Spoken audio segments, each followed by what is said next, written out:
Hello friends, आपका स्वागत है आपके ही चैनल पर। आज के वीडियो में अपन बात करने वाले हैं। यदि कोई बच्ची छोटी बच्ची की मतलब छोटी बच्ची मतलब जो 13 साल में उनको पीरियड्स आ जाते हैं। यदि किसी बच्ची को 13 साल में पीरियड नहीं आते हैं, 13 साल में पीरियड नहीं आते हैं और वो लेट हो जाते हैं, नहीं आ रहे हैं, तो उसके लिए आपको क्या करना है? कौन-सी दवा के बारे में आप सोच सकते हैं? कौन-सी होम्योपैथिक दवा आप ले सकते हैं? वो मैं आपको बताऊँगा। तो यदि छोटी बच्चियों में जो प्यूबर्टी एज होती है, जिसे हम बोलते हैं 10, 11, 12, 13 साल की जो एज होती है, इसे हम प्यूबर्टी टाइम बोलते हैं, प्यूबर्टी एज बोलते हैं।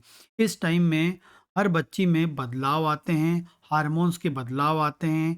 इस टाइम में उनकी बॉडी में पिट्यूटरी ग्लैंड से एफएसएच, एलएच नाम का हार्मोन निकलना चालू होता है, एक्टिवली वर्क करता है और वो बच्चेदानी जो होता है, ये यूट्रस के पास जो ओवरी होती है, वहाँ जो ओवरी होती है जहाँ अंडे बनते हैं, उस अंडे को बनाने की प्रोसेस चालू करता है। इसके अलावा प्यूबर्टी के टाइम और बहुत सारे बदलाव होते हैं, लेकिन प्यूबर्टी जो टाइम होता है वो ख़त्म तब होता है जिस दिन उनको पहला ब्लीडिंग आ जाता है। तो कॉमन जो एज होती है 13 साल की, 13 साल की एज में ब्लीडिंग आती है। ये 13 साल की एज में ब्लीडिंग नहीं आ पाती है, डिले हो रही है, 14 साल हो गए हैं, 15 साल हो गए हैं, 16 साल हो गए हैं, 17 साल हो गए हैं, तो आपकी पहली ब्लीडिंग नहीं आ पा रही है, तो मुझे लगता है आपको अपनी कोई डॉक्टर से मिलना चाहिए, डॉक्टर से बात करना चाहिए, ठीक है? 13 साल में नहीं आया तो 1 साल आप 6 महीने वेट कर सकते हैं, लेकिन तुरंत फिर जाके आपको डॉक्टर से बात करनी चाहिए। और यदि आप डॉक्टर से मिल नहीं पा रहे हैं या डॉक्टर से मिल गए हैं और जो भी उन्होंने ट्रीटमेंट बताया वो आपको फ़ॉलो करना चाहिए, या फिर होम्योपैथी की एक दवा आप उपयोग कर सकते हैं।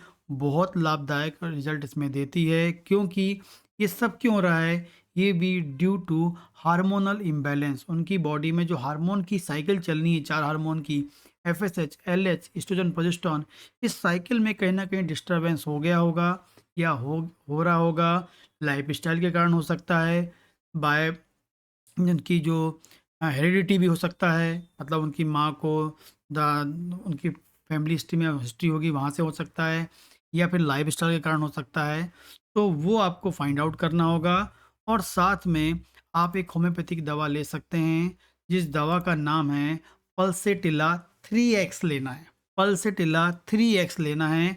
यदि टैबलेट फॉर्म में आप इसको ले सकते हैं, तो 2-2 गोली सुबह, दोपहर, शाम ले लें। और यदि ये ड्रॉप फॉर्म में आती है, तो 5 बूंद सुबह, 5 बूंद दोपहर, 5 बूंद शाम ले सकते हैं।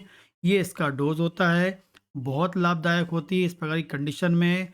इस प्रकार की समस्या को ठीक करने में ये होम्योपैथिक दवा उपयोग कर सकते हैं, लाभ आपको मिल सकता है।